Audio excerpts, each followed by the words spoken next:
Ang kwentong ito ay hango sa totoong buhay. Karanasan ito ng isa sa mga kaibigan ng pinsan ko na itago na lang natin sa pangalang Amboy. Taong 2000, Angono, Rizal.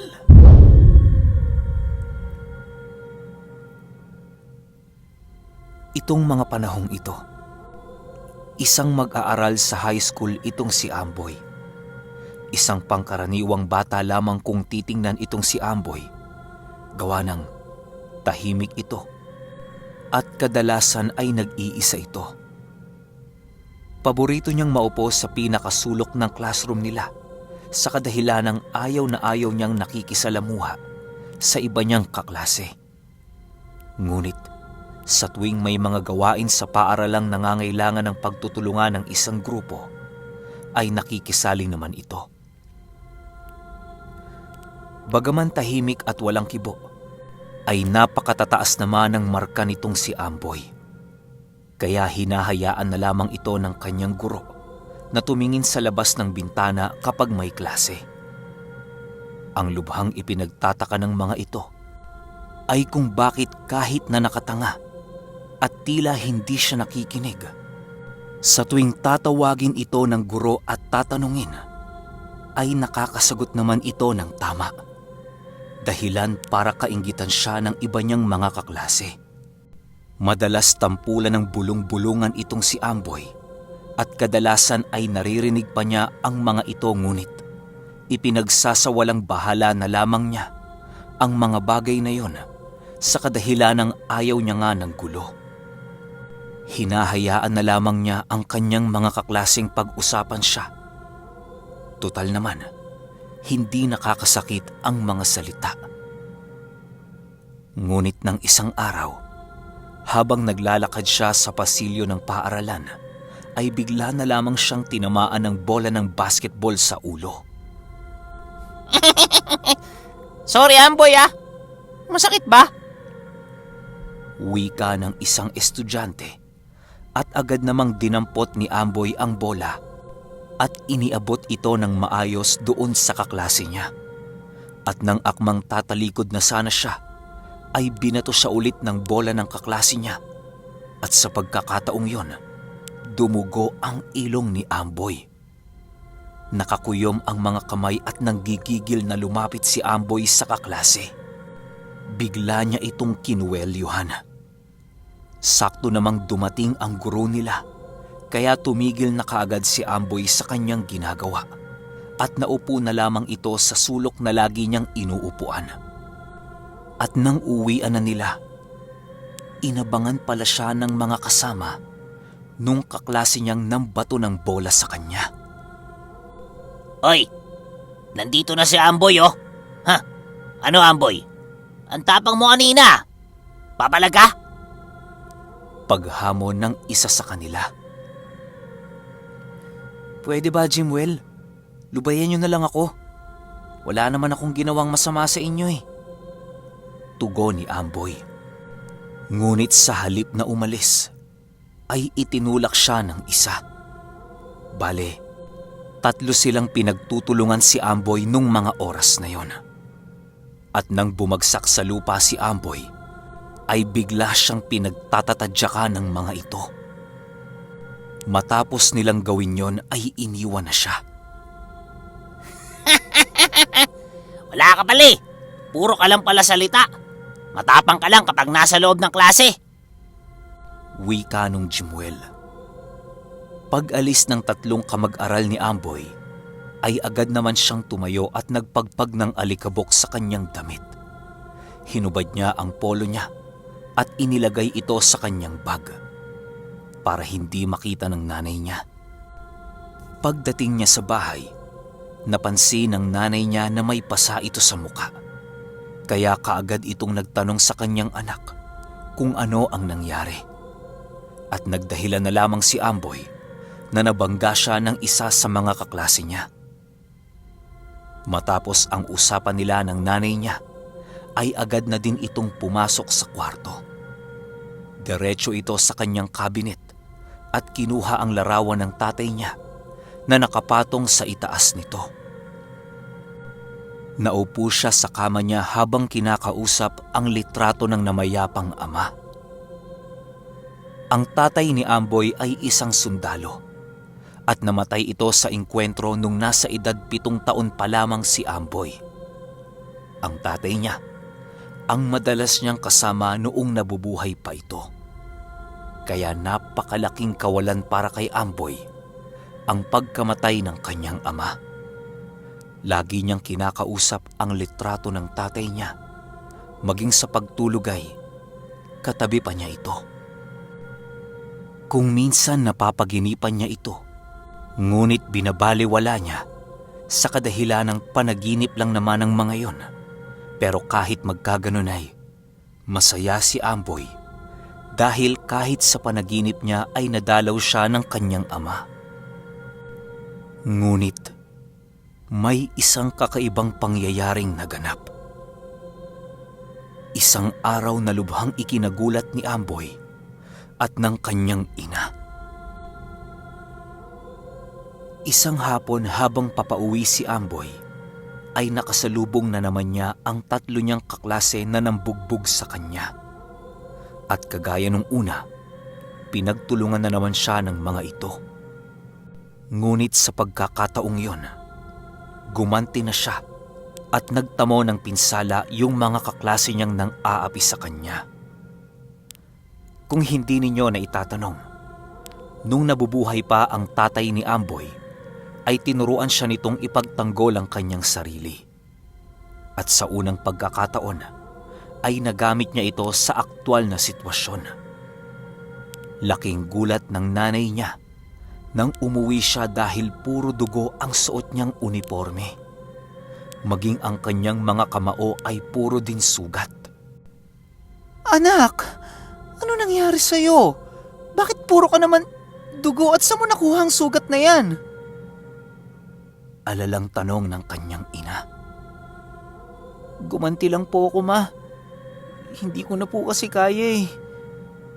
Mangiyak-ngiyak na wika nito. At agad na ding pumasok sa kanilang bahay. Maya-maya pa ay dumating ang mga tanod sa kanilang bahay. Hinanap nila si Amboy. May nagreklamo daw sa barangay na ginulpi nito. Laking gulat ng kanyang ina nang biglang lumabas si Amboy at nagsalita ng, Nandito po ako. "Tara ma, puntahan natin sila sa barangay." Pagdating nga nila sa barangay, nanlaki ang mga mata ng nanay ni Amboy sa kadahilanang ang 3 kabataang nakaupo sa gilid ay puno ng benda ang mga braso. Naka-armsling pa ang isa sa kanila at puro basag ang mga pagmumukha nito. Amboy, anak! Ikaw ba ang may gawa niyan sa kanila? Tanong ng nanay nito. Hindi umimik si Amboy. Sa halip ay yung isa sa mga magulang ng mga batang ginulpi ni Amboy ang nagsalita. Demonyo yung anak mo! Dapat dyan makulong! Kahit na anong gawing pagtatanong ng kapitan kay Amboy, ay hindi ito umiimik. Hanggang sa napagpasyahan na lamang nilang ayusin ang gulong yon sa pamamagitan ng pagbabayad ng nanay ni Amboy sa mga ginastos ng mga ito sa pagpapaospital. Pag-uwi sa bahay, tsaka pa lamang nagkwento sa nanay niya si Amboy. Isinalaysay niya mula umpisa ang mga nangyari at naiyak na lamang ang kanyang ina sa mga narinig nito. Hindi niya akalaing nakakaranas ng ganong pang-aapi ang kanyang anak sa paaralan. Ang hindi alam ni Amboy na ang nanay niya pala ay isang mahusay na mangkukulam. Nalaman niya lang ito makalipas ang ilang araw matapos ang paghaharap nila sa barangay. Pagpasok niya sa paaralan, laking pagtataka niya dahil lumiban sa klase yung 3 niyang kaklase. Nakapagtataka kasi, sabay-sabay silang hindi pumasok. At nung sumunod na araw, ay nalaman na lamang ni Amboy na ang isa sa kanila ay pumanaw na sa hindi malamang dahilan. Naging usap-usapan ang pangyayaring yon sa kanilang lugar dahil ayon sa pamilya ng kaklase ni Amboy na namatay, malinis ang resulta ng mga pagsusuri nito sa ospital bago ito tuluyang namatay. Ngunit ang ipinagtataka ng mga doktor, pati na din ng mga magulang nung namatay, ay lumulobo ang tiyan nito at sumasabay sa pagtaas at pagbaba ng tubig dagat. At kahit nang matapos na itong maembalsamo at ibinurol, ay tuloy pa din ang paglobo ng tiyan nito. At sa mismong lamay, nakita nilang tumatagas ang tubig mula sa kabaong. At dahil sa takot ng mga ito, kahit hindi pa tapos ang araw ng burol, ay ipinalibing na nila ang bangkay ng bata. At dahil sa pangyayari, ay isinangguni nila ito sa isang manggagamot. At ayon sa manggagamot, kinulam yung bata. Ngunit hindi nito matuntun kung sino ang may kagagawa ng pangungulam. At nung araw ding yon, ay maagang umuwi si Amboy sa kadahilanang ipinagpaliban ang kanilang klase dahil sa sama ng panahon. Pagdating niya sa bahay, hinanap niya ang kanyang ina. Tiningnan niya ito sa silid niya ngunit wala ito doon. Agad na siyang tumungo sa kusina sa pagbabakasakaling naroon ang kanyang ina at nagluluto. Ngunit habang papunta siya sa kusina, nakita niyang bukas ang dating silid ng kanyang ama na noon ay ginawa ng imbakan ng mga hindi nila ginagamit na mga kasangkapan. Nagtataka si Amboy sa kadahilanang hindi naman na yon binubuksan at lagi itong nakakandado. Iniisip na lamang niya na baka may kinuha doon ang kanyang ina at nakalimutan itong isara. At nang akmang isasara niya na ito, ay nakita niya na may tao sa loob ng silid na yon. Yung nanay niya. Nakita niya itong nakaluhod sa gitna ng isang bilog at nakadipa habang nakatingala at tila nag-uusal ng isang panalangin. At nagulat siya dahil sa kanang kamay nito ay may hawak siyang isang manika. At sa kanan naman ay isang palaka. Inobserbahang mabuti ni Amboy ang ginagawa ng kanyang ina at nakita niya na ipinasok nito ang manika sa isang garapon kasabay ng palaka. At nakita din niya yung uniforme niya na may dugo. Kinupit ng nanay niya ang mga bahaging may dugo at isinilid sa loob ng garapon. Ang mga dugong yon ay mula sa mga sugat ng mga kaklase niya na ginulpi niya. Dahan-dahang umaatras si Amboy papaalis sa pinto at agad nagtungo sa kanyang silid. At doon lang talaga niya napagtanto na ang nanay niya ang dahilan ng kamatayan ng isa niyang kaklase. Maya-maya pa ay pumasok ang nanay niya sa kanyang silid. Oh, Amboy, nandito ka na pala. Ang aga naman ng uwi ninyo. Wala ba kayong pasok? Malumanay na tanong ng kanyang ina. Ngunit tiningnan siya ng masama ni Amboy at agad na nagtanong. Ma, ikaw ba may kagagawan sa pagkamatay ni Jimuel? Magsabi po kayo ng totoo. Kayo po bang nangulam sa kanilang tatlo, ma? Tanong ni Amboy sa kanyang ina. Napayuko lang ito at umupo sa tabi ng kanyang anak. Oo, anak. Ako nga may kagagawa nun sa kanila. Dahil sa sobra na ang ginawa nila sa'yo, ipinagtanggol lang kita laban sa kanila. Tugon ito. Ngunit hindi sapat na dahilan yon para kay Amboy, kaya dali-dali itong lumabas ng kanyang silid at sumuong sa napakalakas na ulan. Tumakbo siya ng tumakbo ng walang patutunguhan. Hanggang sa napadako siya sa isang bahagi ng barangay. Isa yung palaruan. Ang dating palaruan na pinupuntahan nila ng tatay niya noong maliit pa siya. Naupo siya sa isang lumang swing. Pa, bakit ba kasi kailangan ninyo kaming iwan ni Mama?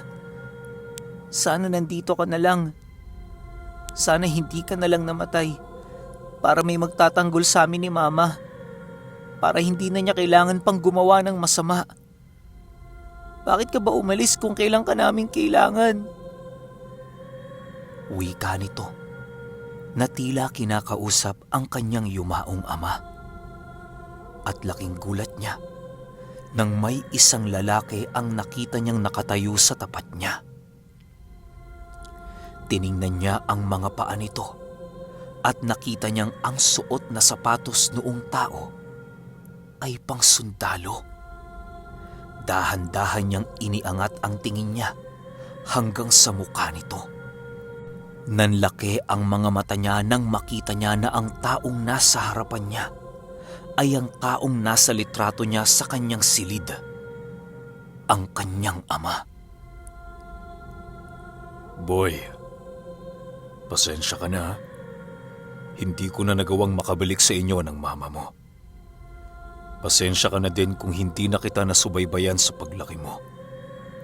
At patawarin mo din ako kung hindi na kita maipagtatanggol pa. Pero anak, sana'y palagi mong tatandaan na ang lahat ng bagay ay nangyayari dahil may dahilan at kailangan. Alam ko anak, na naging mahirap sa inyo ng mama mo ang pagkawala ko. Subalit sa nakikita ko, ay naging mas matibay ka at lumaking matatag. Wika ng kaluluwa ng kanyang ama. Subalit, sinisisi niya ito dahil kinakailangang gumawa ng masama ng nanay niya para lang ipagtanggol siya. Ngumiti lamang ang kanyang ama sa kanya. Hayaan mo anak. Dadalawin ko din ang mama mo at pagsasabihan. Kaya pakiusap, umuwi ka na. Ngayon kanya higit na kailangan. At dahil wala na ako, ikaw na ang tatayong haligi ng tahanan natin. Ikinararangal kita anak. At salamat dahil kahit minsan, hindi mo ko kinalimutan. Sige na anak, nag-aalala na ang mama mo sa'yo. Wika nito at agad na lumakad palayo kay Amboy. At nang maglaho na ito, ay bigla namang nagising si Amboy. Nakatulog pala siya sa lumang swing sa kalagitnaan ng malakas na ulan. Ngunit ang hindi alam ni Amboy, ang araw na yon ang magiging pinakamasakit na araw sa buhay niya. Pagdating niya sa bahay nila, ay dumiretso siya sa banyo upang maligo. Pero sa kalagitnaan ng paglalakad nito, ay nakarinig siya ng isang boses na tila ba naghihingalong tao. At nanggagaling ito sa silid ng kanyang ina. At nang pumasok siya, nakita niyang nakahandusay ang kanyang ina sa sahig. Agad niya itong nilapitan at sa mahina nitong boses, sinabi niya kay Amboy ang lahat ng nangyari. Ayon sa kanyang ina, ay natuntun siya ng manggagamot na gumagamot sa 2 batang kinulam niya. At nahuli siya nito, dahilan para maparusahan siya. Ma, dadalhin ko po kayo sa ospital. Kapit lang po, Ma. Pakiusap po kayong mamamatay. Kailangan ko po kayo. Mangiyak-ngiyak na wika ni Amboy. Ngunit sinabi ng nanay niya na wala na ding magagawa ang mga doktor. Sa halip ay may ibinigay ang nanay niya na isang maliit na librong itim at mula sa bibig nito ay may inilabas siyang isang itim na bato. Amboy anak, kunin mo ito. Tanggapin mo ang mutsyang ito dahil hindi na ako magtatagal. At ang mutsyang ito na lang ang tanging magagamit mo upang ipagtanggol ang iyong sarili. Pero pakiusap anak, huwag kang tutulad sa akin. Huwag kang mananakit ng kapwa mo. Sa halip ay gamitin mo ang kapangyarihan ng mutsyang ito upang ituwid ang pagkakamaling nagawa ko. Wika nito, sabay lapag ng mutya sa palad ni Amboy at dali-dali naman itong ibinalot ng binatilyo sa isang itim na tela. At matapos nga ang tagpong yon, tuluyan ng namaalam ang nanay ni Amboy. Nabulag ng galit si Amboy nung mga oras na yon at dahil sa nag-iisa na lamang siya, kinupkup siya ng kapatid ng kanyang ama na taga Laguna at doon na din nanirahan kasama ng mga pinsan niya. Ilang taon ang lumipas at nakapagtapos na ng kolehiyo itong si Amboy. At sa loob ng mahabang panahong yon, ay pinag-aralan niya ang karunungang ipinamana sa kanya ng kanyang nanay. Subalit, hindi niya isinubo ang mutya. Sa halip ay tinago lang niya ito sa kanyang bulsa. At kailanman ay hindi ito nahiwalay sa kanya. Masasabing naging magaling si Amboy sa paggamit ng mga dasal mula sa itim na librong ipinamana sa kanya. Karamihan sa mga ito ay mga dasal pang depensa sa sarili at mga pangontrakulam. May ilang dasal din na pangbasag ng gamit ng mga manggagamot na siya namang pinagtuunan niya ng mariing pag-aaral. Dahil sa kabila ng bili ng kanyang ina na huwag gagamitin sa kasamaan ang mga aral na yon, sa kaloob-looban ni Amboy ay nais niyang makaharap ang manggagamot na pumatay sa nanay niya. At sa hindi sinasadyang pagkakataon ay nagkrus nga ang landas nilang dalawa. Isang araw habang papauwi si Amboy mula sa isang salo-salo ay may mga sumalubong sa kanyang mga kalalakihan mula sa kabilang barangay. At ang mga ito ay kilalang mga siga sa lugar na yon. Nakursunadahan nila si Amboy kung kaya hinarang nila ito. Sinubukang umiwas ni Amboy, subalit napakarami nila at napapaligiran na siya ng mga ito.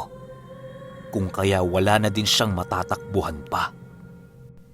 San ka pupunta, Pogi? Hindi ka ba tinuruan ng asal ng mga magulang mo na bawal talikuran ang isang taong kumakausap sa'yo? Bastos ka! Di mo ba ako kilala? Ako lang naman ang apo ng isa sa pinakamalalakas na manggagamot dito sa bayan. Kaya wala kang karapatang bastusin ako. Wika nito. At dahil sa narinig ni Amboy, nag-init ang ulo niya. Sinagot lang niya ng ngiti ang sinabi ng binata. At dahil sa ginawa niya, ay bigla na lamang siyang sinugod ng isa sa mga kalalakihan. Ngunit ang hindi alam ng mga taong yon na nakapagtaas na ng depensa si Amboy. Nag-ihip ito ng dasal sa hangin at bigla na lang natigilan ang lalaking papasugod sa kanya. Napaatras ito at sinapo ang kanyang ilong. Laking gulat niya dahil tuloy-tuloy ang paglabas ng dugo mula sa kanyang ilong. Kung ako sa inyo, magdadalawang isip ako sa mga gagawin ko. Isa pa, ayoko naman ng gulo. Kaya, padaanin niyo na lang ako. Wika ni Amboy. At dahil sa nangyari, nagsipulasan ang mga kalalakihang yon. Ngunit nag-iwan sila ng banta kay Amboy na babalikan nila ito. At ilang araw nga ang lumipas. Habang naglalakad pa uwi galing trabaho si Amboy, ay may isang matanda ang tumawag sa kanya. Utoy!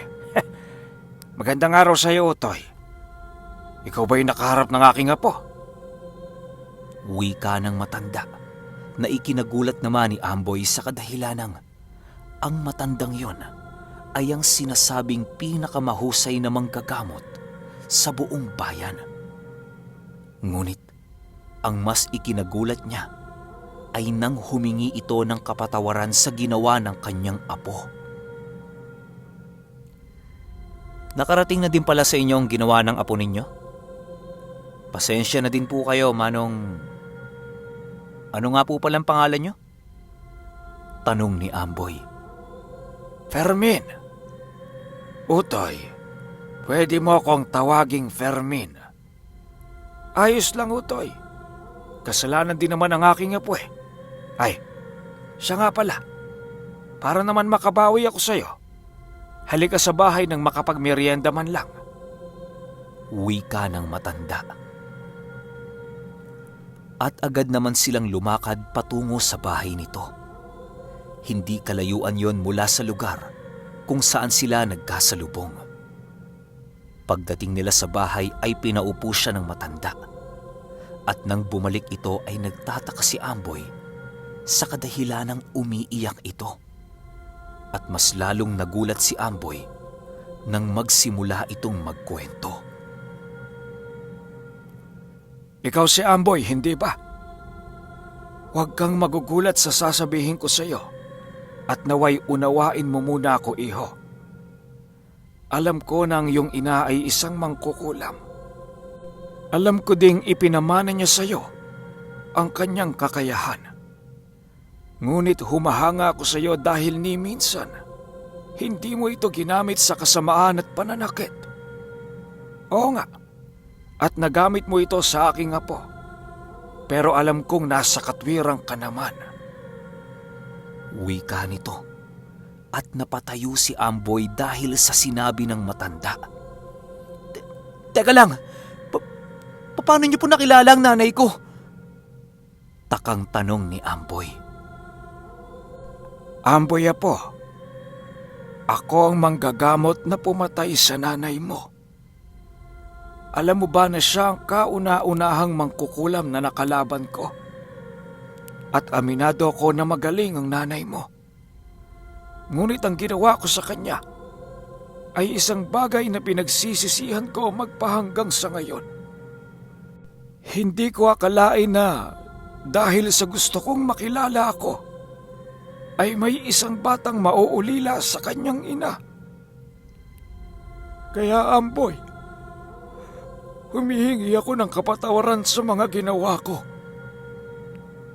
Alam ko na nasa iyo ang lahat ng dahilan upang magalit sa akin.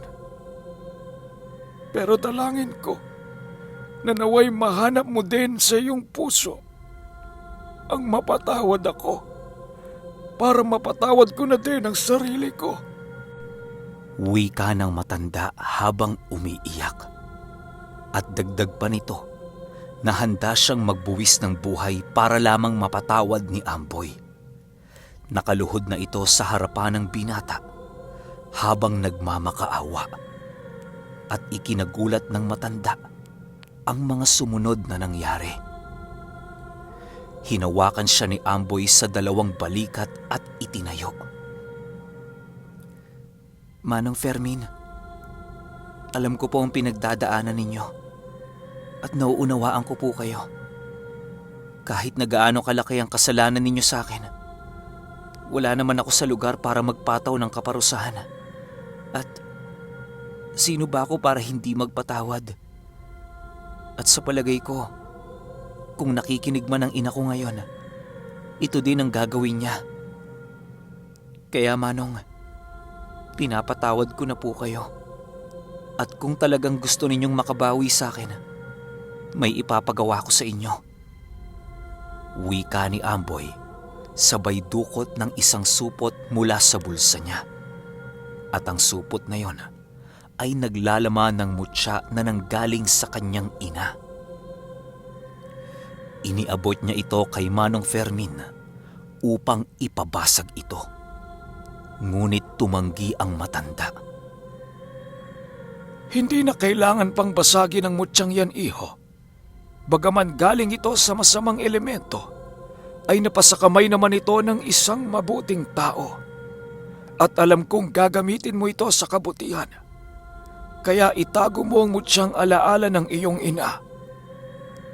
Wika nito, sabay balik ng mutya kay Amboy.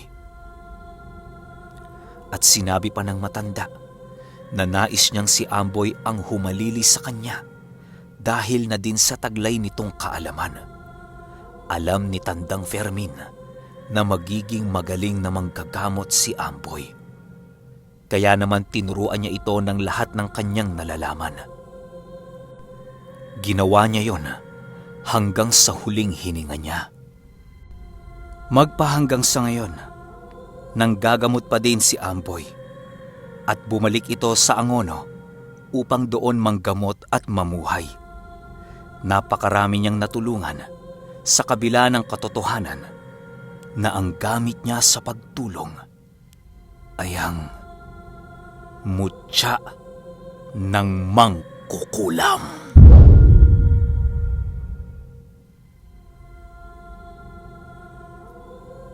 Okay, shout out ko muna yung mga bagong warrior members ko na sina Alvin Dale Gresola, Jay Cruz, Sa Xingxing, Ron Gabonada, Arnie Roperos TV. At sa mga nag-renew ng badge, andyan sina Ann Lopez, Ash Briguera, Mark Jumayaw, Marinela Sabay, Christopher Tinosan, at kay Congeniality Queen.